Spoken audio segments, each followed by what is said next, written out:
Hi all, welcome back. Hope you're all doing well.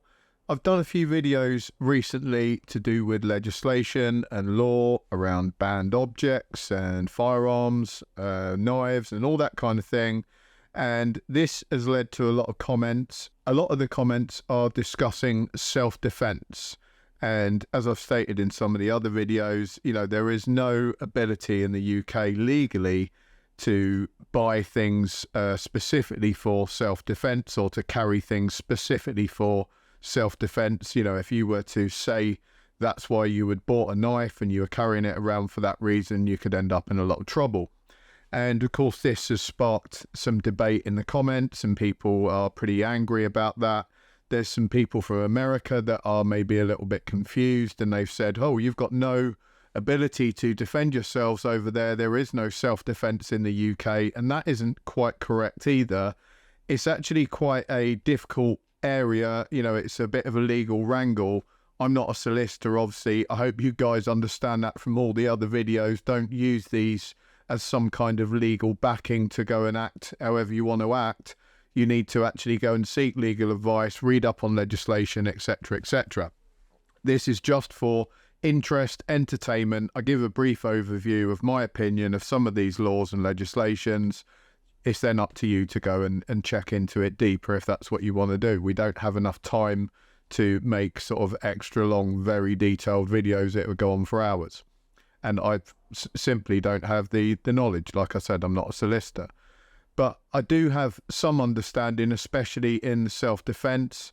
My background in that is I did security for 23 years. I probably utilised both self-defense and third-party defence in probably maybe 30 to 50 different cases that I was arrested or taken down the station, questioned, had to go and get my solicitor involved, ring him up, get him down, make a prepared statement, and then rely on the self-defense or the third-party self-defense. So I've definitely got quite a bit of experience in that. Please don't think that I was some kind of lunatic going around starting all these problems. The reason I had such a large amount was just the nature of my work. I was working in some incredibly violent places where there were serious situations and assaults going on multiple times per week. And it was my job to get involved in those and to prevent them from happening. And unfortunately, sometimes the only way to prevent violence is to do some violence.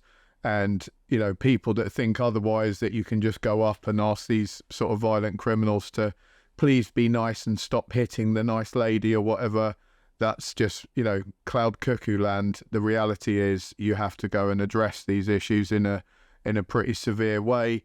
And when that's done, it's not a very pretty sight, and the police turn up and arrest everyone involved. Whether you are a good guy or a bad guy. I might have been, stopping a lady from being brutally attacked at the time when the police came to pick us all up. They didn't care about that.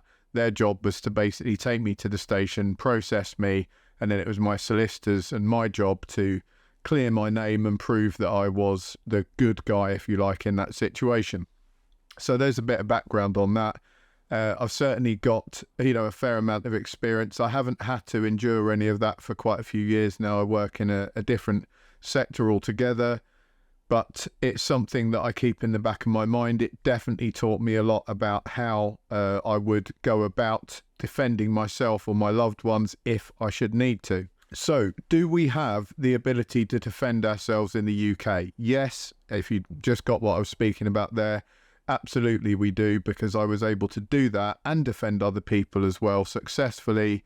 And sometimes you might even be able to utilise objects, inanimate objects, to do that as well. And we'll go through all that, but this is where it starts to get nuanced. So let's use an example, and I've discussed this briefly in another video, but for those that haven't seen it, let's say I'm asleep at night, I've got women and children in the house with me, and I hear someone breaking into my house. I'm obviously then very concerned. I get up, being the man of the house, it's my job to go and sort out and investigate what's going on. So I instruct my partner to call the police, and I go out and basically act as the defender. I don't want those intruders to get into the bedrooms where the women and children are, because I don't know what their motives are. They're obviously not good if they're breaking into my house. As I get into the kitchen, I see some intruders and they're coming through the door. They're armed with baseball bats and there's like 3 guys with balaclavas on. I grab what comes to hand because straight away I can see I'm going to get beaten to a pulp. They're clearly armed. They're masked up. They're breaking into my house. They've got no good intention whatsoever. It would be completely feasible for me to then grab something in the kitchen. Say I grabbed the bread knife and then I used that to defend myself with and basically drive those people out of my house. Now, the law allows for you to use a reasonable amount of force in order to defend yourself. And this is where things get really nuanced. You know, it depends on the context. If the person breaking into my house was a 4.5 foot, 6 stone guy and he was climbing through the window and he wasn't armed and I weigh 16.5 stone, then me stabbing him with a bread knife to get him out of the house isn't reasonable because I could have easily subdued him. But it's not just about the, everything that's going on right there and then. It's also about my perception, and the jury will be told to take that into account if this ever got to court. So let's say that same really small guy was creeping into my house, but it's pitch black. He wakes me up I'm half asleep and he wakes me up and I'm sleeping. I've got a baby in a cot and my missus next to me in bed. And this guy wakes me up and grabs me round the neck. And all I can see is this black, shadowy, strange figure in my room. It would be completely reasonable for me to grab whatever came to hand and clout him round the head with it, because I don't really know what's going on and I'm just trying to defend myself, defend the other people in the room. So it's all about the perception of the person under attack as well. It's not about, in hindsight, in the cold light of day, that they would look back and say, well, he was only 6.5 stone. You're way heavier than him. You could have subdued him. It's about the context of the situation. So you have to demonstrate, where in self-defense or third-party self-defense, that you felt reasonably in fear of your life or the lives of others around you. And not just life. It doesn't have to be that they would have definitely murdered you. It's that they were going to do you significant harm and that could have led to someone losing their life, for example. So anyone breaking into your house kind of falls in that description. So as you can see, none of this is kind of easy because the law doesn't stipulate anything clearly. It's not saying you can definitely use a weapon to defend yourself in your house, but it's also not saying that you can't do that. It's saying you can't premeditate that. So if I had a baseball bat on, hooks above my door, and when the situation occurred and these guys had tried to break in and I grabbed this bat and I beat them, after death with it, and then the police came and interviewed me and I said, oh, I've got a bat that I keep above the door specifically to beat up intruders with. That's not going to look very good because I'm now using a premeditated weapon. That's not looking good for me. It doesn't necessarily mean I'll definitely, end up in prison or anything like that, but it's certainly not going to go in my favor in that case. Whereas if I had a baseball bat sat in the corner with a baseball glove and a ball, and I used to take that out with my son or my dog and use it in the park, and that happened to be what I grabbed in the heat of the moment, that would be a sort of positive mark in my favour in that case. They would look at that as me taking something that came to hand and utilising it in the moment. So some people might not agree with this. I'm just I'm not saying I agree with it or don't agree with it. I'm just saying my understanding of what we can and cannot do legally in this country. And I had that situation many, many times. People attacked me with knives. I've been attacked with heavy metal objects. People have tried to hit me over the head with poles and all kinds of bizarre things, champagne bottles. And sometimes I've also had to utilize inanimate objects in a club, like, hold a chair up, stop them from hitting me, and then maybe hit them back with the chair, whatever it was. But if they're trying to stab me, that's an utterly reasonable thing to do. In the same circumstance, if a guy ran up to me in the club and tried to kick me in the shin, and then I belted him across the top of the head with a chair, that would pretty much be seen as unreasonable. I should be able to deal with a guy that's only trying to kick me in the shin. That, obviously, in self-defensive terms, gets a bit difficult because it gets very hard to predict what someone's going to do. A guy that is running up to kick me in the shin, for example, I can't predict whether when he's that close to me, he's then going to pull a knife out and stab me at the same time. And if I was talking in purely defensive measures and I lived in a country where you've got more freedom to defend yourself, I wouldn't want anyone coming in my space. A few feet around me, I would have a sort of zone that I didn't want people to enter. And if they did enter that and they had some sort of animosity towards me, or they showed some body language that I didn't like the look of, I would begin to react a lot quicker than I would in the UK. So I'm definitely safer in terms of self-defense in countries that do allow for that. In England, you maybe have a bit of that. If someone was running towards me and saying that they were going to hurt me, I can definitely utilize self-defense because it's perfectly reasonable for me to suspect that they're going to do me some severe harm, and I can make a preemptive strike, it would be called, and I often made those. And again, you can still walk out of that situation having made a preemptive strike because you've demonstrated that you truly believed that the attacker was going to do you serious harm. And it's about your perception, remember. And I'll go back to homeowners a minute, because there's actually a section of law that gives what's called householder cases. So it gives someone in a home defending the people in their property or themselves in their property a bit more leeway, I guess you would call it, which is section 76 and then in brackets 5A. And that is to do with the degree of force that can be used. So it is basically, it wouldn't be seen as such a negative if you were within your home and someone was breaking into your house to do you harm. If you used more than reasonable force, that may not go against you. That may still be seen as reasonable, even though in any other situation it would be viewed as unreasonable. And that is because people obviously have a right to feel safe and secure in their homes. And if someone's breaking into your home, that is a very, very serious situation. They're obviously meaning to do you quite significant harm if they're going to that length. And also the home is probably, lived in by vulnerable people like women and children. That is also taken into account. That came in 2013. And I believe at the time an MP stated that the homeowner could use what he described as an overzealous amount of force. But that doesn't give people a green light to do whatever the hell they want when defending their home, because it would also mean that if you got shown to use an outrageously disproportionate amount of force, you could still be found guilty of committing a crime, even though the guy was trying to break into your house or he was a burglar or whatever. So that, if you're jumping up and down on the guy and half killing him or killing him, that isn't necessarily going to save you just by the fact that you were in your house and you're the homeowner. Every single one of these situations is taken with entire context in mind. And there's some really bizarre ones that have happened in the past. Again, I've mentioned this one before.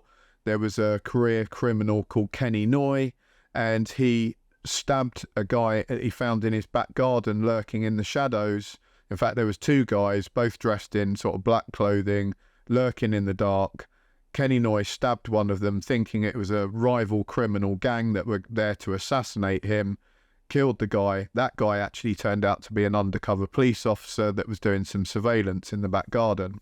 That all went to court, clearly, and Kenny Noy's solicitor took the jury one of the nights of this court case to the garden, had them go there in the dark, walk through the garden in the dark, just as Kenny Noy had done. And then someone jumped out of the bushes and spooked them all. They all freaked out because they got really, really frightened. Then they were asked to consider, if this had been that night, would it be reasonable to think that this guy who had just picked up a kitchen knife or whatever as he walked through the kitchen because he was fearful, would it be reasonable for him to then lash out with this knife when a dark, shadowy figure appeared from behind a bush? And the jury, in that case, agreed that yes, that would be reasonable. So it doesn't even make a difference about the outcome of the situation, you know, whether or not that person that you've injured in your self-defense has, you know, been severely injured, mildly injured, or even killed. It's all about the context of the situation, and each situation is going to be vastly different. So as you can tell, there's no easy answer to this. One of the best things you can do in terms of self-defense in the UK is to educate yourself about the law. Read the legislation, understand what it's saying. That will give you a bit more confidence to be able to defend yourself within the parameters of the law. Because unfortunately, there will be a lot of people that can't or don't defend themselves because they believe they don't have a right to defend themselves, which is awful. And then there will be people that end up in prison on the other side of the coin that believe that anyone that attacks them, they've got a sort of carte blanche right to just do whatever they want to that person because that's self-defense, and that's not correct either. Somewhere in the middle, there's this kind of narrow band of ground that you have to play within if you want to successfully defend yourself and not go to prison. And I mean, most people are going to argue it's better to try and defend yourself and your family than not, no matter whether you go to prison or whatever. But I would rather people were able to defend themselves and not go to prison at the same time. And all they have to do is to, have a mild understanding of the law. From the comments I've seen, a lot of people do not understand what they can and can't do in this country. A lot of people in the comments are saying that they're, buying weapons of one sort or another in order to use for self-defense. A lot of people saying, oh, I've got crossbows and I'm going to shoot a burglar that comes in. That is a real problem. Don't forget, you cannot premeditate because that will go against you. You will probably end up in prison. So if you've got time to grab a crossbow, go and grab some bolts, cock this thing, which takes a little bit of doing if you've just woken up. And don't forget, someone's breaking into your house, so you've only got a few seconds, and then you're like woken up enough to go outside with this crossbow and shoot a burglar. That does not look like you've just grabbed something that came to hand. That looks like you've had a lot of time to get prepared, and it also looks like you've kind of premeditated the situation. Upon hearing a noise in your house, going to explore that with a loaded crossbow doesn't look great, and it's probably not going to do you any favors in court. The bottom line is people are going to be breaking into your house very quickly if they want to. Windows and doors open a lot quicker and easier than most people think. So you've probably got a few seconds to get out of bed and get to the point where the intruder's coming in. You don't have time to mess about with all that other stuff. People say, oh, but in that case, I'll leave the crossbow, loaded under the bed and fully cocked. But again, if you're going to rely on that in court, you're talking about a premeditated situation, that you've premeditated someone breaking in and you've got a weapon specifically for that purpose cocked and loaded under your bed.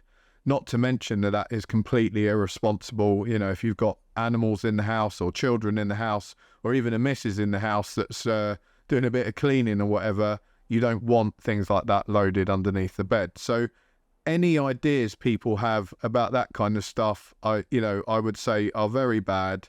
They generally tend to be fantasists that have watched, some apocalypse movie too many times, or The Walking Dead or whatever, and they fancy themselves as Daryl Dixon. It's kind of cringe. So I would, wipe those ideas out straight away. That's not going to be supported in a UK court if you try and do that kind of stuff. I hope that provides a small amount of clarity in what is an incredibly complex, nuanced discussion.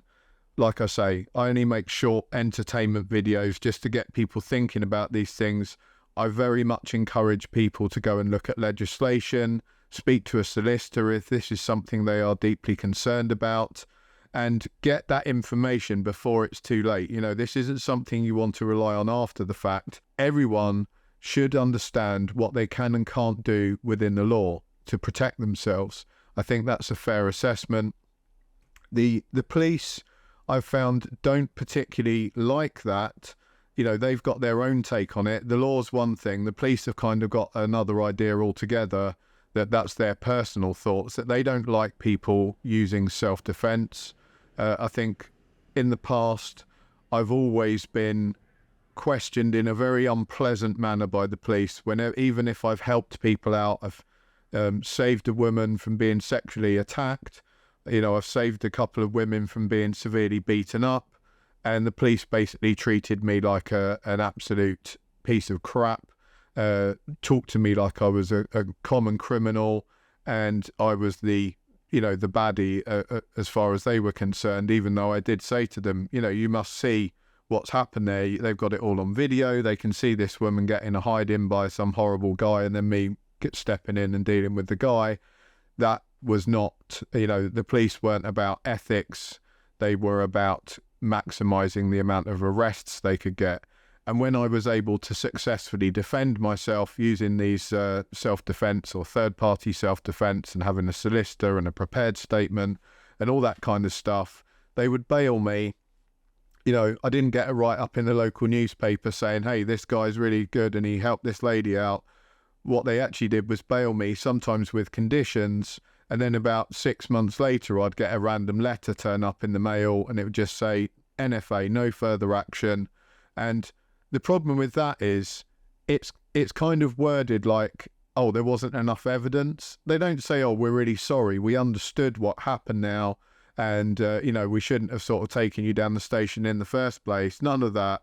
It just says we didn't have enough evidence at the time to charge you, but beware, this may resurface at another point in time or whatever.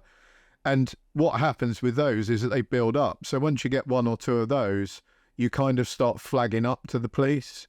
So when I was, you know, driving around and getting on with my job and going to and from work in the early hours of the morning, I would get pulled over and they would say, oh, you're known to us. And the only way that they would know me is through these NFAs and the situations I'd been involved in, which became really, really frustrating. And that snowballed, you know, because obviously sometimes they would turn up at situations where they may have just walked away previously and thought, yeah, that guy's done the right thing. But then they sort of get a message on the radio saying, oh, that guy's done this a few times, but we've yet to prosecute him. As far as they were concerned, I was kind of like a criminal that was getting away with it, even though they could see what job I was doing. They could see I was kind of behaving in the only way I could for my work, which is to do my job, keep people safe, keep myself safe in what was otherwise very violent situations. And that used to deeply frustrate me, because I even used to say to them, you know, I don't have any weapons. Sometimes I was working quite violent venues on my own with no backup. I had no mace. I had no extendable baton. I didn't have a radio for backup. And those guys would come and give me a hard time. Yet they had all that equipment on them. And sometimes they would still get the granny beaten out of them. And, you know, I would even help them when they were getting attacked. And I even got arrested after helping the police and after stopping someone from beating the hell out of a couple of female police officers, because I basically hurt the guy who was doing it. I got taken down the station then as well. So even when I helped the police, they still arrested me for, you know, doing something. And that was very, very frustrating. Luckily, the law did fall on my side every single time. You know, it didn't even get to court most of the time, because the CPS would have refused to go ahead with it, because they could see very clearly from the video evidence and from the witness statements that I was acting in self-defense. And that it's very clear, you know, if you're acting in self-defense, you shouldn't be still deemed, oh, a criminal that's got away with it. There's a line of the law and you're on the good side, you know, and you haven't crossed the line. If you cross the line, then you can be deemed a criminal. But I didn't like the fact that they were kind of like treating me as a criminal that got away, rather than someone who had acted completely within the law and had not stepped over the line that was there. So as you can tell, a difficult and complex subject. Again, I urge everyone to go and read up as much as they can on it. I hope that sheds some light, especially for the American guys. There is the ability for self-defense in the UK. And even that can sometimes extend to using objects for self-defense. but you cannot go around carrying objects specifically for self-defense, if that makes sense. It needs to be something that came to hand at the time. Thanks a lot for watching. Take care, guys. Leave a comment down below. Please subscribe, because we're trying to build the channel up. It's going really well. Thank you very much for subscribing. But anyone else who's watching, there's loads and loads of people watching that don't, so I really appreciated it if you just hit that subscribe button. Take care. See you soon.